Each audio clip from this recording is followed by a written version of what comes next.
Pedra não. Pedra precisa ser um pouquinho lapidada, cortada, mas ela vai encaixando direitinho. Aqui fica bom. Eu fico olhando para essas igrejas grandes de pedra ali, é bonito a gente ver, né? Mas ali houve um processo. A lapidação, o corte, não, vai ficar bom assim, aqui vai encaixar. Então são princípios que nós temos que entender e aprender. Amém? Um dia eu vi um homem fazendo um muro. Muro de pedra, pode falar. Muro de pedra, e ele estava fazendo isso que você está falando aí. Quebrava a pedra e tudo, ia lá e colocava. Aí ele teve um determinado momento que ele pegou a pedra e já tinha feito de tudo com ela, e ela não dava. Ele foi, deixou ela num canto e pegou outra pedra. Um português que estava fazendo um muro numa casa que nós fomos pintar, e ele foi e colocou outra pedra. Às vezes aquela pedra que tinha sido rejeitada foi colocada em outra parte do muro, não serviu naquele lugar, usada. mas serviu em outro lugar. Interessante. A Bíblia diz que nós somos chamados corpo de Cristo. E o corpo é uma coisa que cada um é diferente do outro. Eu vejo um relógio trabalhando, por exemplo, se você vê a máquina, peças totalmente diferentes. Mas é necessário que estejam cada um em seu lugar, umas retas, outras curvas, redondas, para que a máquina funcione. É por isso que às vezes nós ouvimns alguns gritos na igreja que toda assim, ai!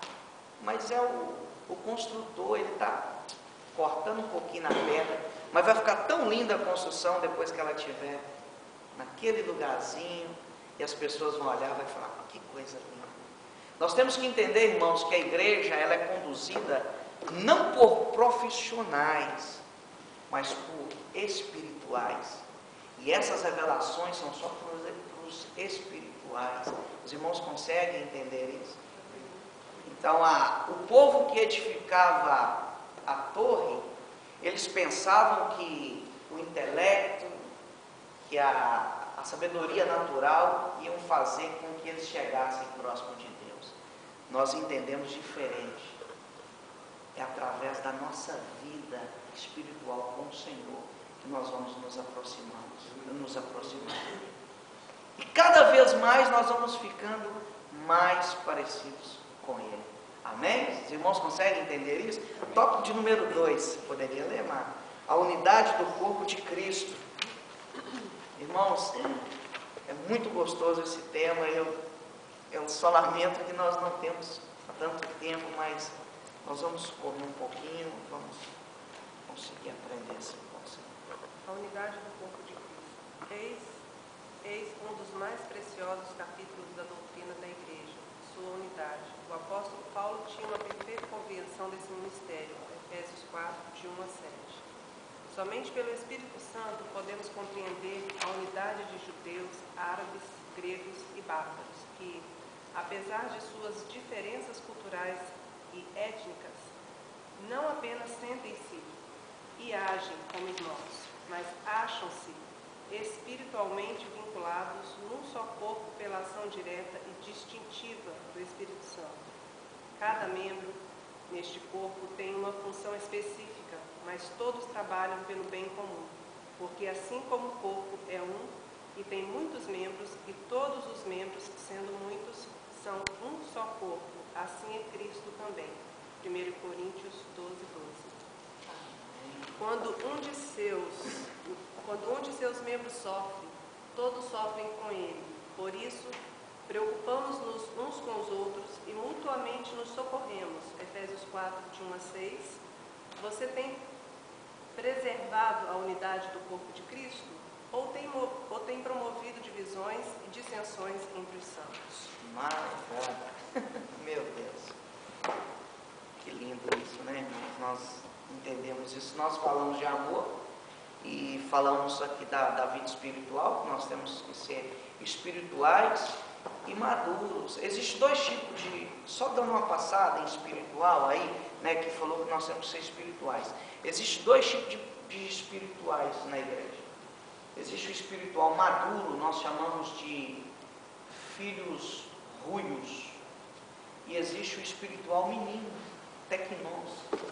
Chora, pega a pirraça, quer tomar coisa do outro. Nós temos que ser espirituais espirituais, maduros, ruios. E para isso acontecer, primeiro, nós temos que voltar para um princípio da igreja primitiva e olharmos para o estilo de liderança de Jesus e ver a forma que Jesus trabalhou com seus discípulos. Eu falando com o Claudeci sobre isso essa semana. Esse amadurecimento vem através do conhecimento da palavra. E Jesus não quis dar poder para ninguém, autoridade, sem antes ele ensinar a palavra. E por isso nós vemos muitas coisas na igreja no início, porque poder é bom, eu gosto, irmãos.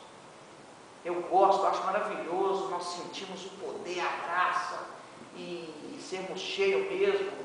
Mas há um princípio, não adianta se eu não tiver palavra. Então Jesus falou, olha, eu vou até, vai ter o Pentecoste sim, mas vocês vão ficar comigo um período na escolinha de Jesus. Nós temos que ir para a escolinha de Jesus, senão nós vamos começar a fazer um monte de pataquada na igreja, e não vamos edificar o corpo, porque o corpo tem que ser edificado. Nós vamos ver um monte de meninices nas igrejas, pessoas derrubando a outra. Eu não tenho nada a ver, eu não tenho nada contra em cair, é gostoso, ok? Cair no poder de Deus, sentir a graça a ponto de não sentir os pés, né? Você sair, isso é bom, isso é para nós, é para a igreja. Agora da forma certa, sem meninice, sem criancice. Quando se tem palavra, quando passa pela escolinha de Jesus, aí nós usamos da forma certa, da forma correta. Amém? Falou aí que, olha, o que disse? Que cada um é importante no corpo. E quando a liderança entende que cada membro é importante no corpo, quando ele tem essa visão, ele procura encaixar cada um no seu devido lugar. Deus vai mostrando para ele o lugar da irmã Branca, o lugar do diácono Claudeci, o seu lugar, o seu lugar, o seu lugar, o meu lugar. E aí o corpo vai trabalhar como uma engrenagem perfeita. Vocês entendem isso? E o corpo vai crescer, irmã Branca. Porque não adianta, se me pegar e me pôr para ministrar o louvor, eu vou querer pregar. Eu sei que eu não vou edificar a igreja da forma que precisaria ser edificada. Tem irmãos na igreja que talvez ele não venha aqui, talvez ele prega, mas ele tem um amor tremendo pelas almas e consegue ganhar almas para Jesus, porque ele tem um chamado, ele tem uma função no corpo, que é comprador de pedras. Ele sabe cuidar das pessoas. Irmãos, deixa eu só dar. Existem pessoas que não sabem pastorear, mas ele tem uma graça tão grande de trazer para a igreja. Existem uns que não sabem pregar, mas ele sabe cuidar, ele tem amor, ele chora pelas almas. Ele levanta de madrugada, amassa a neve. Eu vou orar com você. Tem irmãos na igreja que ele não consegue fazer nada disso. Mas ninguém sai da igreja sem tomar o cafezinho que a irmãzinha faz lá no basement. Isso é edificação do corpo. Não prega, não visita, é tímida, talvez não liga, mas quando está talvez na cozinha, quem fez o café hoje?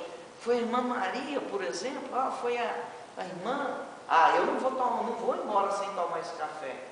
Todos nós temos uma função no corpo, e a liderança tem que abrir os olhos para isso, porque quando se entende isso, todo mundo trabalhando no seu lugar, as coisas vão fluindo, e o corpo vai crescendo. Os irmãos entendem isso? Isso tem que ser revelação em nossas vidas. Disse aí que se um membro não vai bem, o corpo todo sofre, né? Já pensou uma unha quebrada? Quem trabalha na carpintaria aí, entra aquela frepinha de tio-by-four debaixo da unha, e só a unha que está machucada, até a cabeça dói, irmão. Como dizia meu irmão, uma unha machucada muda